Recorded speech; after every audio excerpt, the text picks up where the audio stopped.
ভুল করেও দেবেন না গণেশ পুজোতে এই জিনিসটি যদি আপনি দিয়ে দেন ভুল করেও, তাহলে আপনার জীবনে নানান ধরনের বাধা বিঘ্ন সমস্যা এবং ভয়ঙ্কর রকমের পরিস্থিতি শুরু হয়ে যাবে, বুধের দশাও শুরু হয়ে যেতে পারে।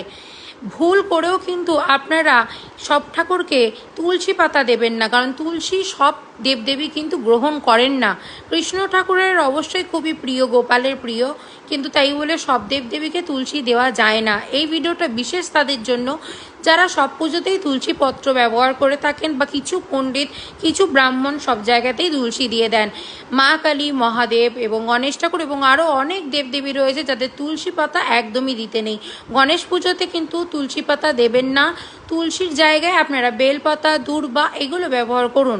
বিশেষ করে এটার খেয়াল রাখতে হবে যাতে পুজোর কোনো প্রসাদের থালিতে বা গণেশজির কাছে কোনোভাবে তুলসীপত্র ব্যবহার যাতে না হয়, কারণ গণেশজিকে অভিশাপ দিয়েছিলেন তুলসী এবং তুলসীকে রিটার্ন অভিশাপ করেছিলেন গণেশজি। এই জন্য গণেশজির শত্রু হচ্ছে তুলসী, তাই তুলসী কিন্তু পুজোতে ব্যবহার হবে না। ভিডিওটা সবার সাথে